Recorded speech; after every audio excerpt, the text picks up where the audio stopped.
কথা বলবো, আমি মামুনের ওয়াইফ, এরকম থার্ড পার্সন মহিলাকে নিয়ে তো আমার কথা বলার কোনো মানে প্রশ্নই আসে না। আমার মার বয়সী একটা মহিলা, আমি আবারও মেনশন করি, আমার মার আর ওনার বয়স কিন্তু সিমিলার, হয়তো আমার মার থেকে 1 বছর বড় হবে মহিলা। তৃতীয় পক্ষ একজনই, ওই লাইলা, ওই মহিলা ছাড়া কে রিলেশনে ঝামেলা করতে মানে আসবে? ওই মহিলা যার সাথে হচ্ছে মামুনের বিয়েও হয়নি, একটা অ্যাবনর্মাল রিলেশনশিপকে উনি সমাজের সামনে স্ট্যাবলিশ করতে যাচ্ছে। মামুনের এগেনস্ট উনি রেপ মামলা করেছে, উনি কিভাবে এই ধরনের কথা বলে? লাইভে এসে আমাকে গালি দিচ্ছে, মামুনকে গালি দিচ্ছে, মামুনের মাকে গালি দিচ্ছে, আমাদের ঝগড়া হলো, এর মধ্যে উনি ঈদ পালন করতেছে, আপনাদেরকে ডেকে বলে ঈদ মুবারক। প্রথমত ওনাদের সংসারটা কিভাবে হলো সেটা কি আপনারা কোশ্চেন করেননি ভাই? বারবার এই ধরনের ফেক এলিগেশন, বারবার এই ধরনের নাটক ড্রামা ওই মহিলা করে, যে মহিলাকে আসলে লাইলা, যিনি আমার মার বয়সী, তো আমি ওনাকে অনেক রেসপেক্ট করতাম। ওনার হচ্ছে একজন স্পেশাল চাইল্ড আছেন বা একজন বাচ্চার মা, ওই হিসাবে একটা সম্মান ওর প্রতি আমার অলওয়েজ ছিল, ওই মহিলার প্রতি। বাট এখন আসলে উনি কোনো সম্মানই ডিজার্ভ করে না। এই মহিলাকে রাস্তাঘাটে মানুষ যেভাবে ছি করে, আমারও এরকম করা উচিত। আমি আসলে একটা বছর আপনারা দেখেছেন এই মহিলা আমাকে নিয়ে খুবই বাজে বাজে কথা বলেছে, আমাকে মানে যতটুকু নিচে নামানো যায় একটা মেয়েকে, যেই ধরনের বিচ্ছিরি কথা বলা যায়, উনি সব কথাই আমাকে নিয়ে বলেছেন। আমি ওনাকে নিয়ে না লাইভে এসে একটা বাজে কথা বলেছি, কারণ এতে অনেক পারিবারিক শিক্ষারও অনেক ব্যাপার বোঝা যায়। আসলে উনি কোন ডিফেন্স ব্যাকগ্রাউন্ড আমার জানা নেই, একটা ডিফেন্স ব্যাকগ্রাউন্ডের মানুষরাও মনে হয় অনেক মানে ওনাকে দেখলে অনেক অসম্মান ফিল করে, যে আসলে ডিফেন্সের ব্যাকগ্রাউন্ড হয়ে ওনার ফ্যামিলি এত ভালো হয়ে উনি এইভাবে কীভাবে হলো আমি জানি না। আসলে আমি বলতে গেলে অনেক কথা আমি নিজেও হয়তো বা উল্টাপাল্টা বলে ফেলবো, যেটা আমি বলতে চাই না, তাহলে ওই মানুষটার মতোই আমি হয়ে গেলাম।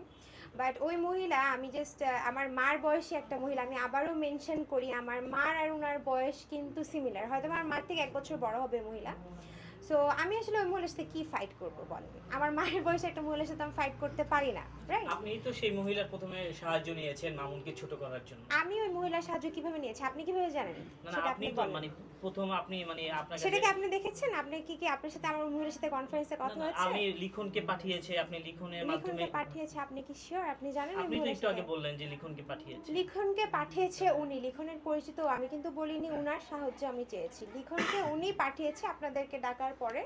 সো আমি ওনার সাথে পার্সোনালি আমার কখনো কথা হয়। তৃতীয় পক্ষ একজনই, ওই লাইলা, ওই মহিলা ছাড়া কে রিলেশনে ঝামেলা করতে মানে আসবে? ওই মহিলাই তো আমাদেরকে নিয়ে এত এত কথা বলতেছে, লাইভে এসে বারবার কথা বলতেছে, এছাড়া তো কেউ।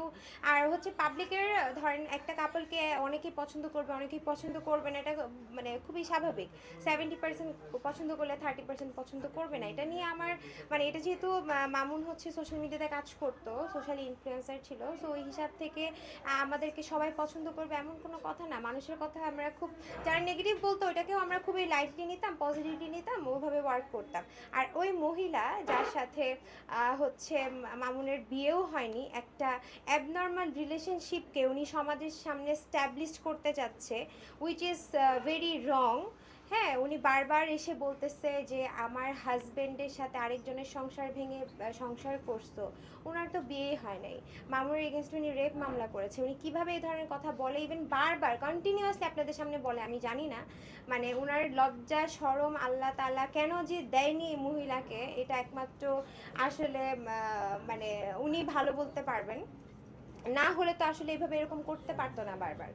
সো বারবার উনি বলেন যে আমার সংসার ভেঙে মেয়ে সংসার করেছে, ওনাকে দেখাতে চেয়েছে who is she by the way, মানে I really don't know her. আমি কখনো ওনার কোনো কিছু দেখতামই না, ইভেন মামুনকে মানে ক্রিটিসাইজ করতাম আমি যখন ওদেরকে চিনিও না, just because of this lady, মানে এই মহিলার জন্য আমি মামুনকে অপছন্দ করতাম, ভিডিও দেখতাম না, বলতাম যে এই ছেলে কেন এই মহিলার সাথে ভিডিও করে। মানে মামুনের যতটুকু নেগেটিভিটি হয়েছে এটা কিন্তু এই মহিলার জন্যই হয়েছে, ওকে কিন্তু পার্সোনালি খুব একটা মানুষ অপছন্দ করে এরকম না ব্যাপারটা।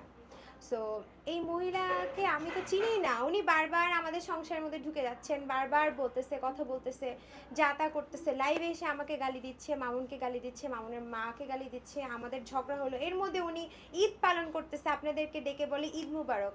মানে মানে হু ইজ শি, আমার কোয়েশ্চেন এটা। একটা বৈবাহিক সম্পর্কে একটা হাজব্যান্ড ওয়াইফের মধ্যে উনি এসে বারবার নিজেকে প্রায়োরিটাইজ করতে চাচ্ছে, ওনাকে তো কেউ প্রায়োরিটি দিচ্ছে না। হ্যাঁ, মামুনা বারবার বলতেছে ওনাকে মানে কোলাবোরেশন পার্টনার ছিল, ছিল, ওভাবে কোনো সম্পর্কই ছিল না, বারবার নিজেকে প্রায়োরিটি দেওয়ার জন্য। ঠিক আছে, ওনার প্রায়োরিটি হয়তো বা কিছু মানে থার্ড জেন্ডার নিয়ে ঘুরে ওদের কাছে থাকতে পারে, আমি কাউকে ছোট করে বলতেছি না, বাট সমাজে কিন্তু ওনার প্রায়োরিটি নাই, ওনাকে কিন্তু সবাই অনেক ছিছির করেই কথা বলে।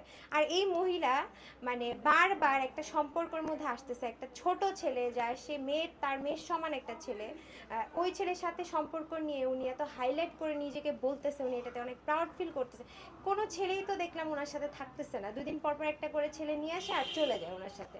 তো মামুনকে মনে হয় পাইছে এরকম বারবার, মামুন শেমলেসও আছে, এই জন্য মহিলার কাছে বারবার গেছে। আসলে আমি মানুষের মধ্যে যাওয়া পছন্দ করি না, আমি নিজেও যাই না, আমি কখনো বলিও না। আমি ওনাকে নিয়ে কি কথা বলবো, আমি মামুনের ওয়াইফ, এরকম থার্ড পার্সন মহিলাকে নিয়ে তো আমার কথা বলার কোনো মানে প্রশ্নই আসে না। উনি বারবার নিজেকে হাইলাইট করতে চাচ্ছে, ভিউয়ের জন্য হতে পারে সেটা, বা ওনার বয়সের আসলে মানসিক সমস্যাও হতে পারে, অনেক বয়স হয়েছে মহিলার। আমি ওভাবে চিন্তা করেই ওনাকে এভাবে মানে কনসিডার করেছি যে হয়তো বা উনি মানসিকভাবে বিকারগ্রস্ত, হ্যাঁ মানসিকভাবে অসুস্থ, এই জন্য উনি সমাজের সামনে বারবার এগুলো করে বেড়াচ্ছে। বাট সব কিছুর একটা লিমিটেশন আছে, আমার নিজের একটা লিমিটেশন আছে নেওয়ার মতো। একটা বছর একটা মহিলা যা তা করে যাচ্ছে আর আমি এগুলো নিয়ে যাচ্ছি ওয়াই, মানে I have some self respect.